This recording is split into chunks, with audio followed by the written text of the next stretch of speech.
ദൃശ്യം 3 for me it's A very good experience. First detail ആയിട്ട് പോകുന്നതിന് മുമ്പ് തന്നെ പറയാം, നിങ്ങൾ ആദ്യമേ തന്നെ കമ്പാരിസൺ വിത്ത് ദൃശ്യം 1 ദൃശ്യം 2 ചെയ്താൽ തന്നെ പലർക്കും പലതരത്തിലായിരിക്കും ഇതിൻ്റെ ഒരു റിയാക്ഷൻ കിട്ടുക, ഇതിൻ്റെ ഒരു ആഫ്റ്റർ എഫക്റ്റ് വരിക. കാരണം കമ്പാരിസൺ ഓൾവേസ് കിൽസ്. കാരണം ഒരു പടം അതിൻ്റെ മുമ്പത്തെ പടത്തിൻ്റെ പോലെ അതേ സ്റ്റാൻഡേർഡ് കീപ്പ് ചെയ്യുക എന്ന് പറഞ്ഞു കഴിഞ്ഞാൽ എളുപ്പമല്ല. ചിലവർക്ക് ദൃശ്യം ആയിരിക്കും ഗംഭീരം, ചിലവർക്ക് ദൃശ്യം 2 ആയിരിക്കും ഗംഭീരം, ചില ഇത് രണ്ടും കണ്ടവർക്ക് ചിലപ്പോൾ ഇതായിരിക്കും ഗംഭീരം. അങ്ങനെ മാറി കയറിയിട്ടൊക്കെ ഇരിക്കാം. ചിലവർക്ക് ഇതായിരിക്കും. ഞാൻ പറഞ്ഞില്ലേ, ദൃശ്യം എന്ന സീരീസിലെ ആ ഒരു സ്റ്റാൻഡേർഡ് കീപ്പ് ചെയ്തിട്ടുള്ള പടം തന്നെയാണ് ഇതുള്ളതിൽ സംശയമില്ല.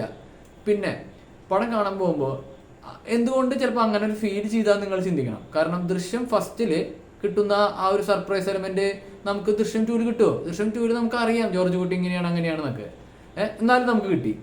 തേർഡിലാകുമ്പോൾ ജോർജ് കുട്ടിയെ കുറിച്ച് നമുക്ക് കൂടുതൽ അറിയാം. അപ്പം നമ്മൾ പ്രിപ്പയർഡ് ആണ് എന്താണ് ജോർജ് കുട്ടി ചെയ്യണമെന്ന്. എന്താണ് ചെയ്യണമെന്നാണ് ഇതിലത്തെ ത്രിൽ എലമെന്റ്. അത് നിങ്ങൾ കണ്ട് എക്സ്പീരിയൻസ് ചെയ്യണം.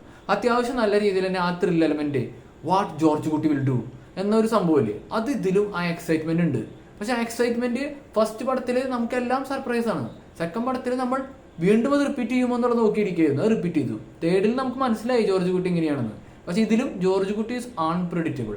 ഈ ദൃശ്യം 3 fully emotionally focused on George Kutty's psychic അല്ലെങ്കിൽ പേഴ്സണൽ ബിഹേവിയർ ഗ്രോത്ത് ആണ്. അതാണ് ഈ പടത്തിന്റെ മെയിൻ കോർ പ്ലോട്ട് എലമെന്റ്. ഒപ്പം തന്നെ ഉത്തേജകരമായിട്ടുള്ള കാര്യങ്ങളൊക്കെ പലതരത്തിലുള്ള കാര്യങ്ങൾ ഈ പടത്തിൽ അരങ്ങേറുന്നുണ്ട്. അത്യാവശ്യം മേക്കിംഗ് ക്വാളിറ്റി എനിക്ക് തോന്നുന്നത്, പേഴ്സണൽ അഭിപ്രായം, മുമ്പത്തെ സീരീസിനെക്കാട്ടും മേക്കിംഗ് ക്വാളിറ്റി ഒന്നും കൂടി ഒരു പടി മേലേക്ക് പോയെന്നാണ് എനിക്ക് തോന്നുന്നത്. എല്ലാവർക്കും അങ്ങനെ ആവണമെന്ന് നിർബന്ധമില്ല.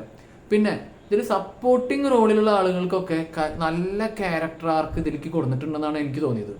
പ്രത്യേകിച്ച് നിങ്ങൾ ട്രെയിലറിൽ നിന്ന് കണ്ട പോലെ തന്നെ മറ്റേ എന്താ പറയുക, അൻസിബി ആണെങ്കിലും എസ്തർ ആണെങ്കിലും അവരൊക്കെ വലുതായി. അപ്പോൾ അവരുടെ ക്യാരക്ടർ ആർക്കിന് വ്യത്യാസങ്ങൾ വന്നു. അതൊക്കെ നല്ല രീതിയിൽ ഒരു കാലത്തിന് വേണ്ട മാറ്റങ്ങൾ അനുസരിച്ചുള്ള കാര്യങ്ങളുണ്ട്. പിന്നെ ഇതിലുള്ള ഏത് കഥാപാത്രം ഇതിൽ മാറ്റങ്ങൾ വന്നിട്ടുണ്ട്. കാരണം വർഷങ്ങൾ കഴിഞ്ഞു, ആദ്യത്തെ സംഭവം ഉണ്ടായിട്ട് ഇപ്പോൾ 13 വർഷം കഴിഞ്ഞു. അപ്പോൾ ആ മാറ്റങ്ങൾ ഈ പടത്തിലുണ്ട്. അപ്പോൾ അങ്ങനത്തെ ആയിട്ടുള്ള ഓർഗാനിക് ആയിട്ടുള്ള ഒരു വീടിനും നാടിനും നാട്ടുകാർക്കും ജോർജ് കുട്ടിക്ക് ചുറ്റുപാട്ടുള്ള എല്ലാ സഹവാസികൾക്കും കൂട്ടുകാർക്കും പോലീസുകാർക്കും വക്കീലിക്കും എല്ലാവർക്കും മാറ്റങ്ങൾ വന്നിട്ടുണ്ട്. ആ മാറ്റങ്ങളാണ് ഇതിൽ പുതുമ. മനസ്സിലായോ? ആ മാറ്റങ്ങളുടെ പുതുമ ഇതിലുണ്ട്. അതുകൊണ്ട് തന്നെ ഈ പടം മൊത്തം ഒരു സ്പോയിലർ എഫക്റ്റ് ആണ്. കാരണം കഥാപാത്രങ്ങൾക്ക് എന്തൊക്കെ സംഭവിച്ചു എന്നുള്ളത് നിങ്ങൾ കണ്ടറിയാണ്, നേരിട്ട് അറിയാൻ പറ്റുള്ളൂ. ട്രെയിലറിലും കാര്യങ്ങളൊന്നും അവർ കാണിച്ചിട്ടില്ല. അതൊക്കെയാണ് ഇതിന്റെ രസം. അതൊന്നും നിങ്ങൾ പുറത്തേക്ക് വിടരുത്. നിങ്ങൾ എന്താണ് പടത്തിൽ കാണുന്നത്, എന്താണ് ക്യാരക്ടർ ഉണ്ടാവുന്ന മാറ്റം നിങ്ങൾ കാണുന്നത്, അതൊക്കെ നിങ്ങളുടെ ഉള്ളിലിരിക്കുക. അതാണ് നിങ്ങൾക്ക് കിട്ടുന്ന എൻജോയ്മെന്റ്. പിന്നെ ബിഗ് എക്സ്പെക്ടേഷൻ ഓൾവേസ് കില്ല്.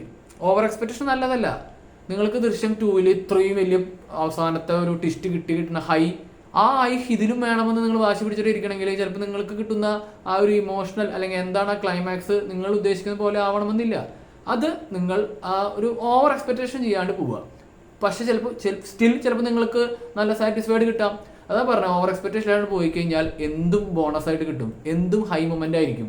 പിന്നെ ഒരു കാര്യം എനിക്ക് ഉറപ്പിച്ച് പറയാം, ഈ പടത്തിൽ ഒരു ക്ലൈമാക്സിലത്തെ ഒരു വലിയൊരു സംഭവത്തിലേക്ക് വേണ്ടി ഭയങ്കര ട്വിസ്റ്റിന് വേണ്ടി ഉണ്ടാക്കിയിട്ടല്ല. ഇതിൽ പ്ലോട്ട് വൈസ് കുറെ മാറ്റങ്ങൾ സംഭവിക്കുന്നുണ്ട്. പ്ലോട്ട് വൈസ് അതാണ് ഈ പടത്തിന്റെ ഒരു ഹുക്ക് പോയിന്റ്.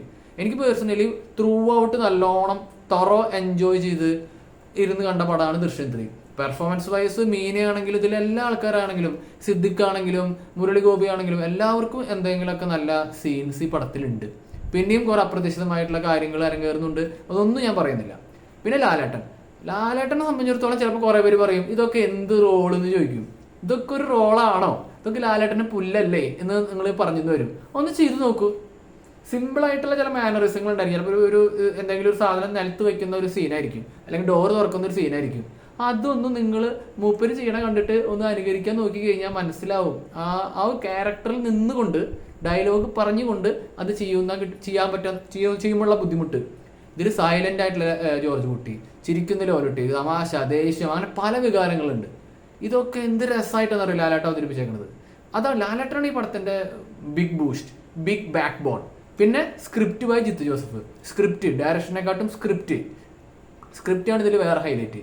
ഇത് രണ്ടും പിന്നെ അത്യാവശ്യം നല്ല ടെക്നിക്കൽ ക്വാളിറ്റിയും നല്ലൊരു അനിൽ ജോൺസന്റെ BGM ഒക്കെ കൂടി ആകുമ്പോൾ വളരെ എൻജോയബിൾ ആയിട്ടുള്ള ഇമോഷണലി ഹുക്കിംഗ് ആയിട്ടുള്ള നല്ല ഒരു family oriented drama emotional thriller experience തന്നെയാണ് എനിക്ക് ദൃശ്യം 3 തിയേറ്ററിൽ നിന്ന് ലഭിച്ചത്. ഞാൻ സാറ്റിസ്ഫൈഡ് ആണ്.